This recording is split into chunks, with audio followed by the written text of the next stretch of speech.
আজকে মোচার ঘন্ট করব। অনেক দিন হলো ও দেশে তো মোচা টোচা খাওয়া হয়নি, তাই আজকে মোচা এনে সেদ্ধ করে রেখেছি। এখানে আমি আদা রসুন পেস্ট, জিরে গুঁড়ো আর হলুদ গুঁড়ো মিশিয়ে রেখেছি। জিরে ফোড়ন দিলাম, আলু, মটরশুঁটি, কাঁচা লঙ্কা, তেজপাতা একটু সাতলানোর জন্য দিলাম। আলু আর মটর সাতলে নিয়েছি। এবার আমি গুলে রাখা মশলাটা দিয়ে দিলাম। এবার ভালো করে কষিয়ে নেব। সামান্য গরম মশলা থেতো করে দিয়ে দিলাম। মশলা কষানো হয়ে গেছে, এবার সেদ্ধ করে রাখা মোচাগুলো দিয়ে দেবো।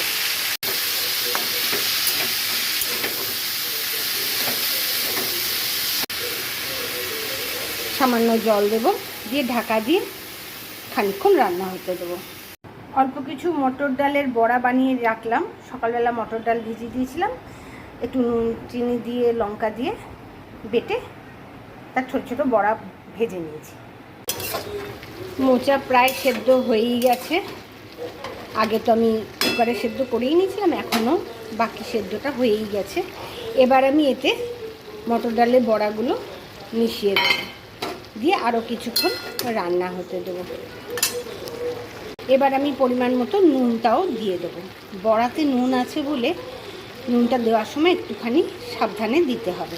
এবার দেবো স্বাদ মতো চিনি, যে যা নিজের স্বাদ মতোই দেবে চিনিটা।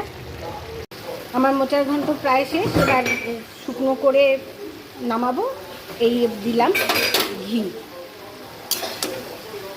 ঘি দিয়ে ভালো করে ঘেটে নামাবো। আমার মোচা রান্না শেষ হয়ে গেল।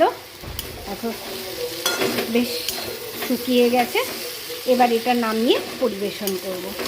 আমি মোচা নানা রকমভাবেই রান্না করি, এটাও একরকম। আজকে আমি মশলা কম দিয়ে হালকা করেই রান্না করলাম। তো চলো, যদি তোমাদের আমার রেসিপি পছন্দ হয় তাহলে লাইক শেয়ার কমেন্ট কিন্তু নিশ্চয়ই করো।